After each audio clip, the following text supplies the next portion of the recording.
In the heart of the Yoruba land, nestled between rolling hills and the vast untamed forest, lay the village of Asekun. Asekun was a place where traditions were as old as the trees, and the people lived in harmony with the land and the spirits that watched over them. The village was known for its skilled craftsmen, powerful hunters, and the wisdom of its elders. But above all, it was known for the day Olamide was born, a day that would change the fate of the village forever. It was a night when the moon shone brighter than it had in years, casting a silver glow over the thatched roofs and narrow pathways of Asekun. The air was thick with the scent of blooming flowers and the sound of distant drums echoing from a nearby village celebrating a new harvest. In one modest hut on the edge of the village, a young woman named Ife lay on a bed of woven palm leaves, clutching her swollen belly. Her face, bathed in sweat, was a mask of pain and anticipation. She had been in labor for hours, and the midwives whispered among themselves, worried about the prolonged delivery. Eve was a woman of striking beauty, with dark skin that glistened like polished ebony and eyes that shone with the light of the stars. Her beauty was well known throughout the village, but it was her kindness and gentle spirit that had won the heart of Adewale, a skilled hunter and the pride of Asekun. When Ife had first told Adewale that she was with child, his joy had known no bounds. He had prayed to the gods for a healthy son, one who would carry on his legacy and bring honor to their family. But as the hours dragged on and the cries of the baby remained unheard, Adewale's joy turned to fear. He paced outside the hut, his hands clenched into fists, his mind racing with worry. The village elder, Baba Ifa, had been summoned, and his presence only added to the gravity of the situation. Baba Ifa was a man of great wisdom, his hair white as cotton, his face etched with the lines of countless years. He carried with him a staff adorned with charms and cowrie shells, a symbol of his deep connection to the spiritual world. Inside the hut, Ife's strength was waning. The midwives exchanged anxious glances, and one of them, a woman named Abike, placed a hand on Ife's forehead. "She burns with fever," Abike whispered, her voice trembling. "We must do something, or we will lose both mother and child." Baba Ifa entered the hut, his presence commanding respect. He knelt beside Ifa and placed a hand on her swollen belly. His eyes closed, and he began to chant softly, calling upon the spirits to guide the child into the world. The air in the hut grew thick with the weight of his words, and the midwives fell silent, watching in awe as the elder worked his magic. Minutes passed, and the tension in the room grew unbearable. Then, suddenly, a cry pierced the silence, a high-pitched wail that sent shivers down the spines of everyone present. Ife's body went limp, and for a moment, it seemed as if she had passed into the realm of the ancestors. But then, her eyes fluttered open, and she turned her head towards the source of the cry. In the hands of the midwife, a baby boy squirmed, his tiny fists clenched, his mouth open as he wailed with the strength of a lion. The midwives gasped, and even Baba Ifa's eyes widened in surprise. The child was unlike any they had ever seen. His skin was the color of the earth after a fresh rain, rich, dark, and full of life. His eyes, though barely open, glowed with an inner light, as if the stars themselves had chosen to dwell within him. "A child of destiny," Baba Ifa whispered, his voice filled with reverence. "This boy is marked by the gods. He will bring great change to our village, for better or for worse." The midwives exchanged uneasy glances. The birth of a child marked by the gods was both a blessing and a burden. Such children were often destined for greatness, but their lives were fraught with challenges and danger. The village of Asekun had not seen such a birth in generations, and the elders knew that the arrival of this child would set in motion events that could not be undone. Adewale was summoned into the hut, and when he laid eyes on his son for the first time, he felt a surge of pride and love that nearly brought him to his knees. He took the boy in his arms, marveling at the strength of his cries, the brightness of his eyes. "Olamide," Adewale whispered, naming the child in that moment. "My son, you are the light of my life, the future of our family. You will grow to be a great man, one who will honor the gods and protect our people." But as he held the child close, a shadow of doubt crossed Adewale's mind. The words of Baba Ifa echoed in his ears, and he wondered what fate had in store for his son. Would Olamide's life be one of joy and prosperity, or would it be marked by suffering and loss? The thought weighed heavily on his heart, but he pushed it aside, focusing instead on the miracle of his son's birth. As the days turned into weeks, and weeks into months, it became clear that Olamide was no ordinary child. He grew at an astonishing rate, his strength and vitality astounding everyone who saw him. By the time he was a year old, he could walk with confidence, his steps steady and purposeful. His eyes, still glowing with that mysterious light, seemed to see beyond the physical world into the realm of spirits and gods. The villagers whispered among themselves about the child who had been born under the light of the moon, a child destined for greatness. Women who had once been envious of Eve's beauty now watched her with a mixture of awe and fear, for they knew that her son was no ordinary boy. Men who had once admired Adewale for his hunting skills now looked upon him with respect, knowing that his son would one day surpass even the greatest of them. But with Olamide's extraordinary gifts came a sense of unease. The villagers could not help but notice the way the animals seemed to shy away from him, or how the wind would change direction when he approached. The elders spoke of omens and signs, of the need to protect the boy from the forces that would seek to harm him. Baba Ifa, in particular, took a special interest in Olamide, often visiting the family to offer guidance and perform rituals to ensure the child's safety. As Olamide grew, so did his reputation.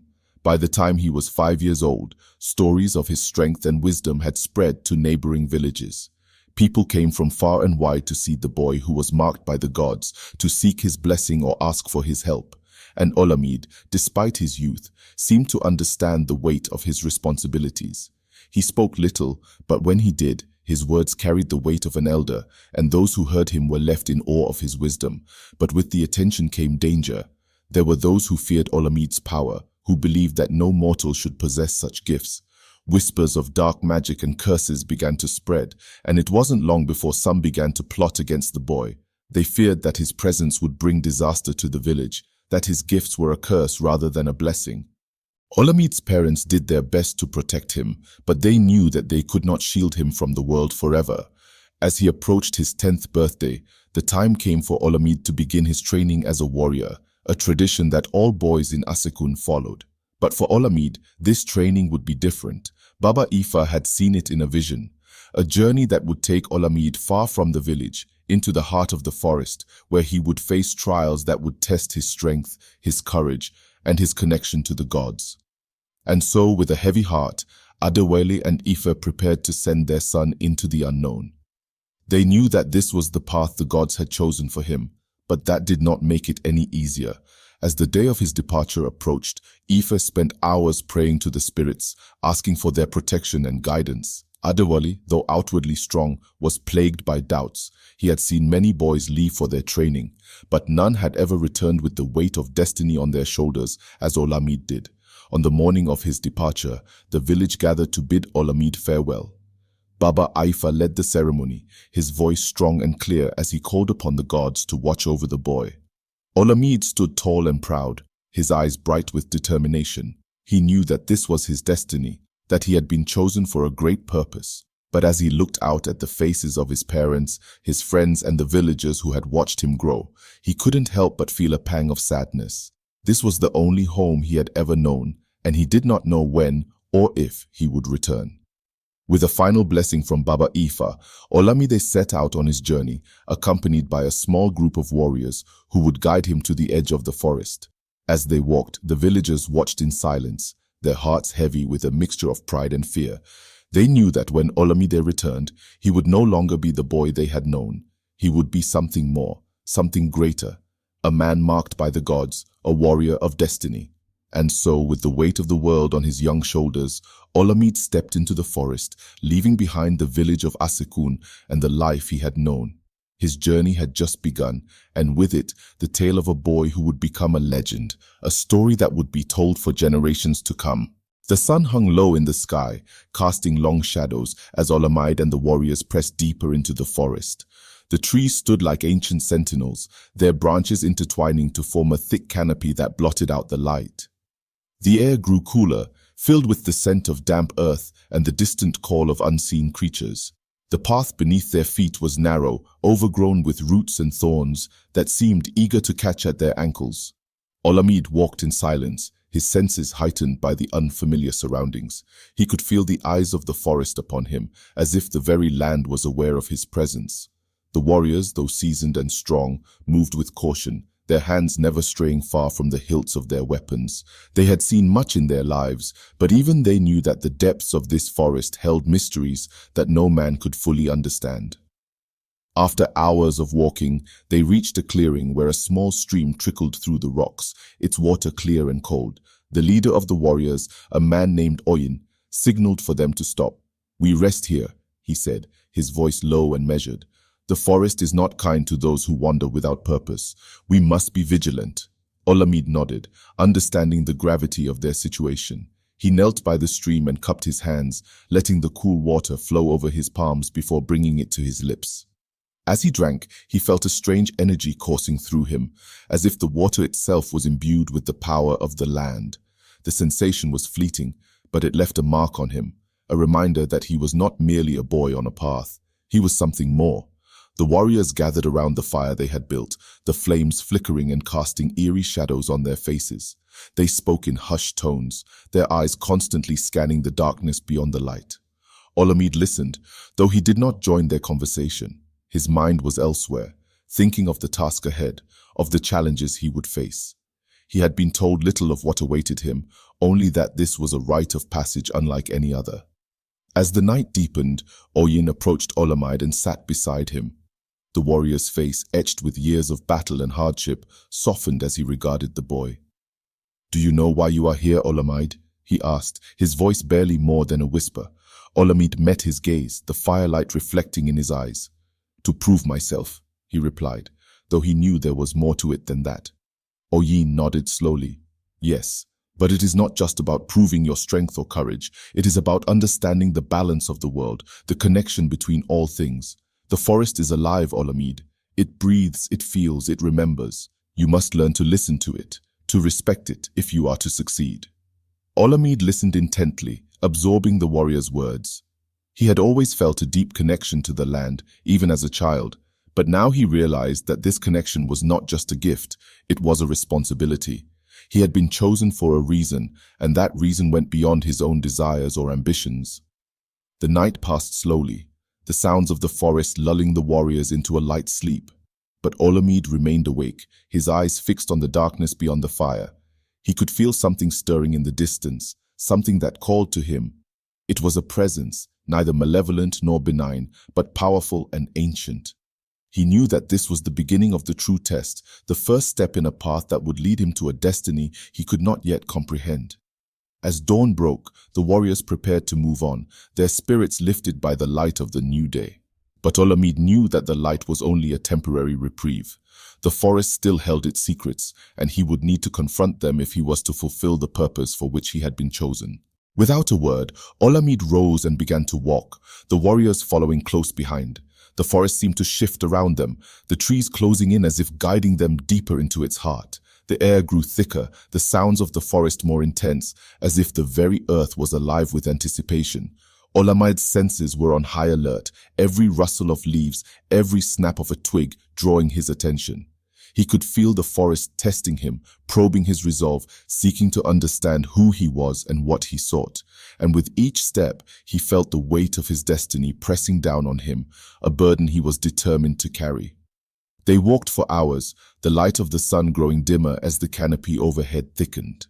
Finally, they came to a place where the trees parted, revealing a massive ancient tree, its trunk wide and gnarled, its roots sprawling across the ground like the fingers of an old man.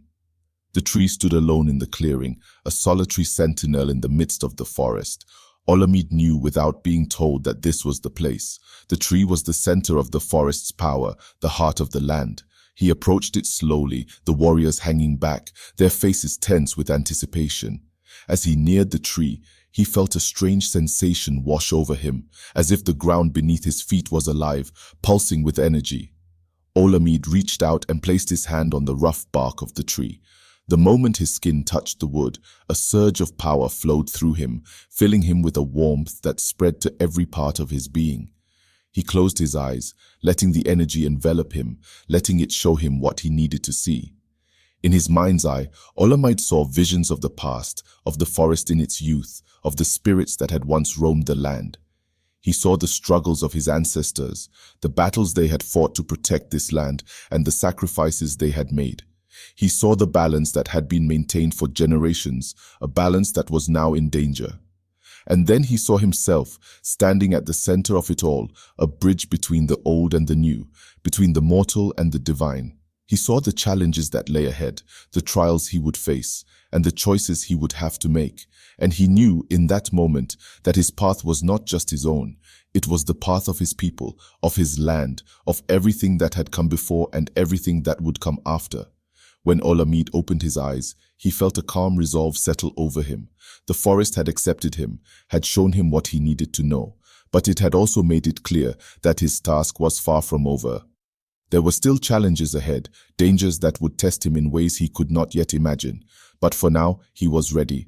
He turned to the warriors who had guided him, their faces filled with a mix of pride and relief. They had seen what he had seen, had felt the power of the forest, and they knew that Olamide was no longer just a boy. He was something more, something that the forest had shaped, something that would shape the world in return. With a final look at the ancient tree, Olamide stepped back, his mind clear, his heart steady. The path ahead was still shrouded in mystery, but he no longer feared it. He knew that whatever lay ahead, he would face it with the strength of the forest behind him, and with the knowledge that he was not alone. The forest, once a place of shadows and secrets, had become a part of him. And with that, Olamide took his first steps towards the destiny that awaited him, the destiny that would forever change the course of his life and the lives of all who would come after him. The path became more treacherous as Olamide ventured further into the forest. The trees loomed taller, their branches weaving a dense ceiling above, allowing only slivers of light to reach the ground. The air was thick with the scent of moss and earth, and the sounds of the forest grew distant, as if the very essence of the place was holding its breath. Olamide moved with purpose, his senses sharp. He could feel the presence of unseen forces, watching, waiting. The warriors who accompanied him had fallen silent, their usual confidence replaced by a quiet tension. They knew that this part of the forest was different, a place where the veil between the physical world and the spirit realm was thin. Suddenly, a chill ran through the air, and the shadows around them began to stir. Olamide halted, his hand instinctively reaching for the charm Baba Ifa had given him, a small carved stone, said to hold the protection of the ancestors. The warriors drew their weapons, forming a protective circle around him, their eyes scanning the darkness. The shadows twisted and writhed, taking on shapes that were almost human but not quite. They moved with unnatural grace, gliding across the forest floor without a sound. Olamide could feel their gaze upon him, cold and curious, as if they were trying to decide what to make of him. Then, from the depths of the darkness, a voice emerged. It was a voice unlike any Olamide had heard before, ancient and echoing, as if it came from the very heart of the forest. "Who dares enter our domain?" the voice whispered, its tone both regal and menacing. Olamide stepped forward, his heart steady despite the fear gnawing at the edges of his mind. "I am Olamide," he replied, his voice clear and strong. "I come in peace, seeking the wisdom of the forest." The shadows seemed to pause, their movement slowing as if considering his words. The silence that followed was heavy, filled with the weight of countless years and untold secrets. Then the voice spoke again, this time closer, almost intimate. "Peace, you say. Wisdom you seek. Few have dared to ask for such things, and fewer still have been worthy." Olamide held his ground, his gaze unwavering. He knew that this was another test, another step he must take if he was to fulfill the destiny that had been laid before him. The charm in his hand grew warm, a reassuring presence in the midst of the cold shadows. Finally, the shadows began to recede, the oppressive darkness lifting slightly. The voice, now softer, spoke one last time. "Very well, Olamide, you shall have your chance. But know this, wisdom comes at a price, and once you have it, you can never return to the innocence you once knew." With that, the shadows dissolved into the trees, leaving the clearing quiet once more. The warriors relaxed, lowering their weapons, though their faces remained etched with concern. Olamide felt a strange mix of relief and foreboding, knowing that he had passed another threshold, but also that the path ahead would be even more perilous. Without a word, they continued deeper into the forest, the shadows lingering at the edges of their vision, a constant reminder of the presence that had spoken to them. Olamide could feel the weight of the encounter settling into his bones, a reminder that the forest was not merely a place to be traversed. It was a living, breathing entity, filled with spirits and mysteries that would demand much of him before he could claim the wisdom he sought. And so he pressed on, the path twisting and turning beneath his feet, each step taking him further from the world he had known and deeper into the heart of the forest's secrets. The trees grew closer together, their twisted branches forming a labyrinth of wood and shadow. The air was thick, almost suffocating, and even the sounds of the forest seemed muted, as if the place itself had drawn in a long, silent breath. Olamide moved with careful steps, his eyes alert, sensing that something lay ahead, something that waited for him alone. The warriors, seasoned as they were, began to falter, their usual confidence shaken by the oppressive atmosphere. One of them, a man known for his bravery, suddenly halted, his eyes wide with fear. "This place is not meant for men," he muttered, his voice trembling. The others nodded in silent agreement, their faces pale under the dim light. Olamide understood. They had reached a place where human strength and courage meant little. Here, in the depths of the forest, other forces ruled, forces that demanded respect and perhaps something more. A faint sound reached Olamide's ears, like a whisper carried on the wind. It was not the voice of the forest, but something else, something that tugged at the edges of his consciousness. He turned his head, following the sound, and saw a path that seemed to open just for him, narrow and winding, leading deeper into the unknown. Without a word, Olamide began to walk, leaving the warriors behind. They did not try to stop him. They knew that this was his trial alone. The path led him to a small clearing where the ground was soft with moss and the air hummed with a strange energy. In the center of the clearing stood a figure, tall and slender, wrapped in robes that shimmered like moonlight. Its face was obscured by a veil, but Olamide could feel its gaze upon him, heavy with ancient knowledge. The figure spoke, its voice like the rustling of leaves in a gentle breeze. "You have come far, Olamide. But before you can go further, you must answer a question that has no right answer, yet one that will define you." Olamide stood tall, his heart steady. "Ask," he said, ready to face whatever challenge lay ahead. The figure extended a hand, and in its palm appeared a small glowing orb, pulsing with a soft light. "This is the essence of the forest," the figure said. "It holds the wisdom of ages, the power of the spirits, and the life of the land. If you take it, you will gain knowledge beyond your years, strength beyond your age, but in taking it, you will bind yourself to the forest, forever a part of its eternal cycle. Will you accept this gift, knowing the cost?" Olamide stared at the orb, feeling the weight of the decision before him. The promise of power, of wisdom was tempting, almost overwhelming. But the price, eternal binding to the forest, losing the life he had known, was steep. He looked deep within himself, searching for the truth that lay hidden in his heart. The forest had tested him, shown him its secrets, but it had also revealed something more, the importance of balance, of harmony between the world of men and the world of spirits. Finally, Olamide spoke, his voice clear and unwavering. "I choose neither," he said. "I will not take the orb, nor will I leave it behind. Instead, I will carry its wisdom within me, as I have carried the lessons of the forest, but I will not be bound, for my destiny is my own, and I must walk it freely." The figure paused, as if considering his words. Then slowly, it lowered its hand, the orb vanishing into the folds of its robes. "You have answered well, Olamide," it said, its voice tinged with approval. "The path before you is still uncertain, but you have shown that you understand the nature of true strength. Go now, and remember what you have learned." With that, the figure faded into the mist, leaving Olamide alone in the clearing. The air grew lighter, the oppressive weight lifting as the forest seemed to acknowledge his choice. Olamide turned back, retracing his steps to where the warriors waited. They saw in his eyes that he had faced the challenge and emerged stronger for it. Without a word, they resumed their way, the forest parting before them as if in recognition of the one who had passed its test. The forest thinned as they moved forward, the dense trees giving way to a vast expanse of land. Ahead, the sound of flowing water grew louder, a steady rhythm that seemed to call to Olamide. The warriors, their steps more confident now, followed the sound until they reached the edge of a wide river, its waters clear and swift, cutting through the land like a silver thread. The river was majestic, its banks lined with smooth stones that glistened in the sunlight.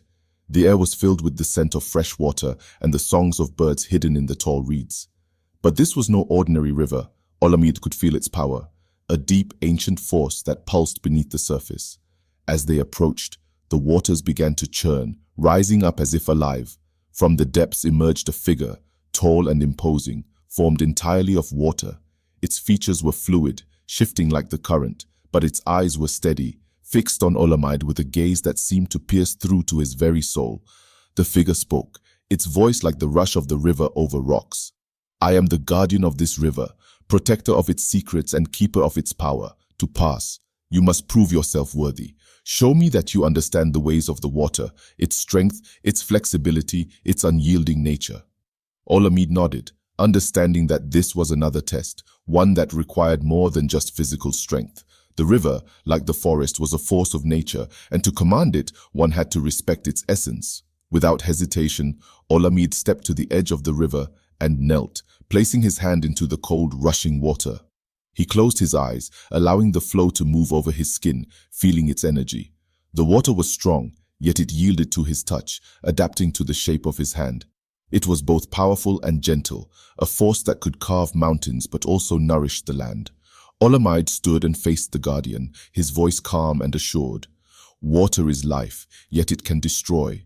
It is soft, yet it wears down the hardest stone. I do not seek to control it, but to understand and work with it, as one would with a friend. I know that to respect water is to respect the world itself." The guardian watched him for a long moment, the river's current slowing as if considering his words. Then, with a slow nod, the figure began to dissolve back into the water, its voice echoing one last time. "You have spoken wisely, Olamide. The river accepts you. May its flow guide your steps."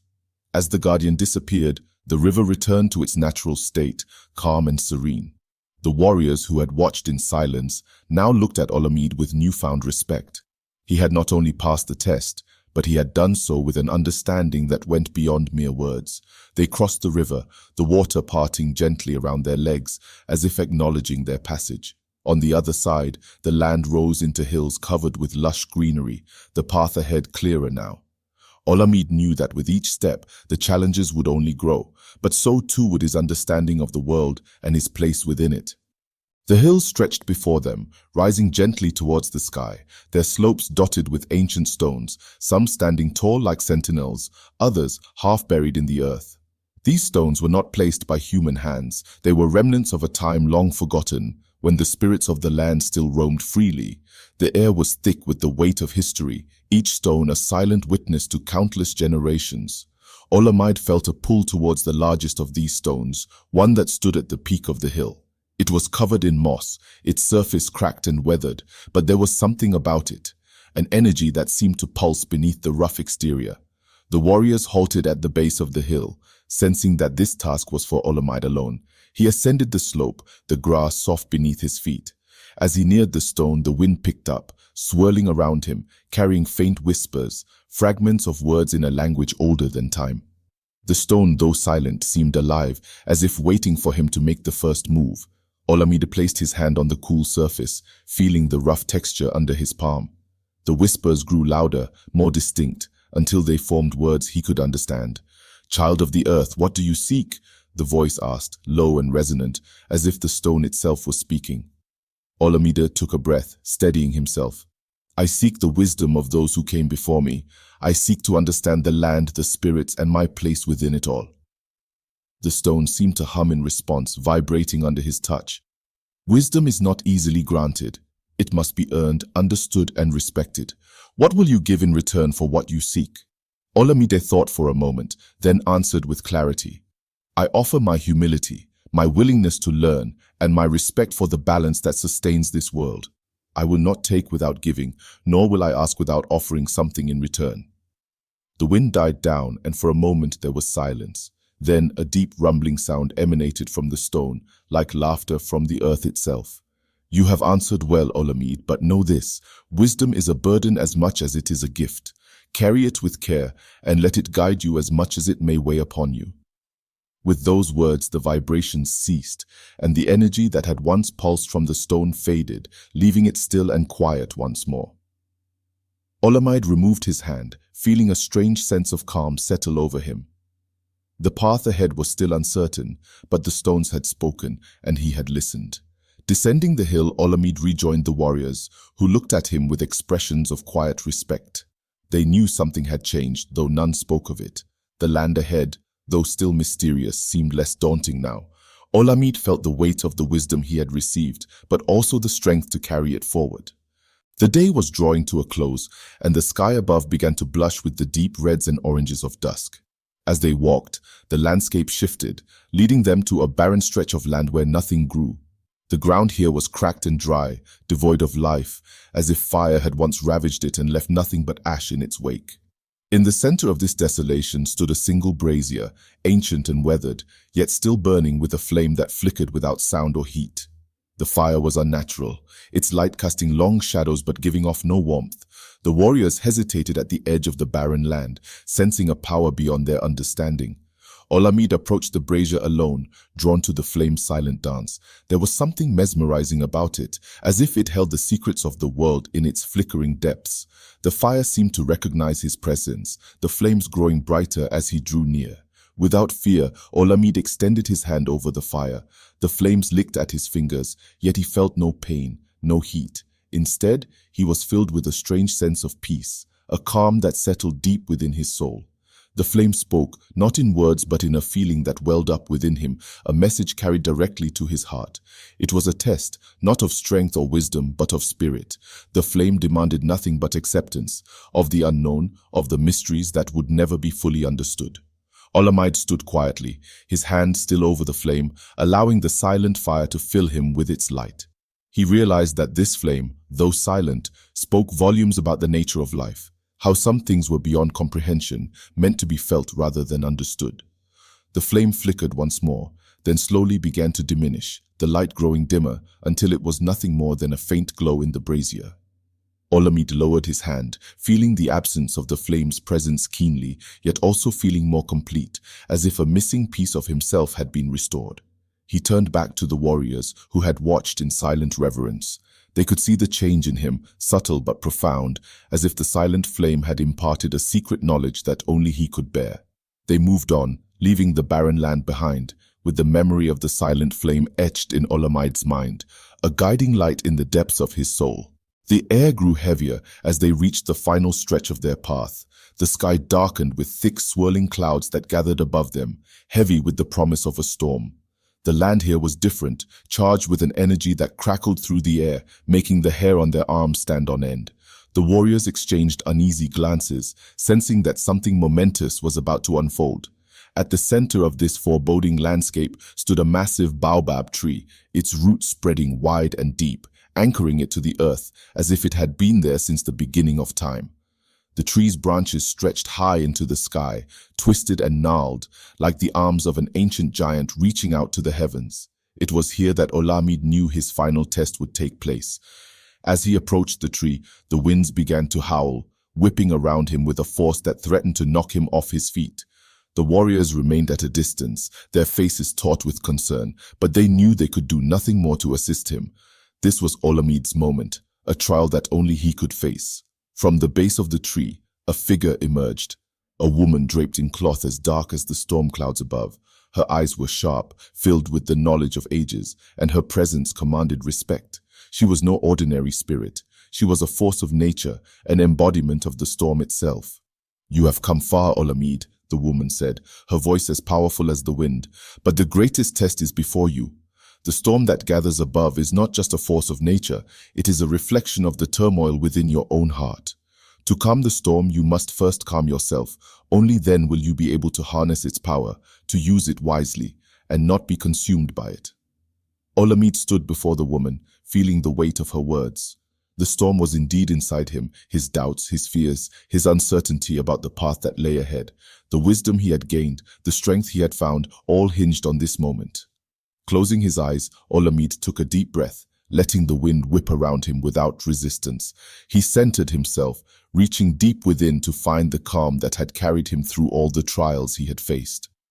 The memories of the forest, the river, the stones, and the flame, all the teachings he had received, came flooding back to him, grounding him in the present. The winds began to slow, the storm clouds above dissipating as Olamide found his peace. The air cleared and the sky lightened, the threat of the storm fading as quickly as it had come. The woman watched, her eyes softening with approval. "You have passed, Olamide," she said, her voice now gentle. "The storm is yours to command, but remember, Power is nothing without control. You have shown that you possess the strength of will and the wisdom to guide it. Go now, with the blessings of the spirits, and fulfill the destiny that awaits you." With those words, the woman dissolved into the wind, leaving Olamide alone before the ancient tree. The land was quiet, the storm gone, leaving only the calm after its passing. Olamide turned to the warriors, who approached him with a mixture of awe and respect. They had witnessed his final test, seen him stand against the storm and emerge victorious. There was no need for words. They knew that Olamide was no longer the boy they had set out with. He was something more, someone destined to bring balance to the world, to carry the wisdom of the spirits forward.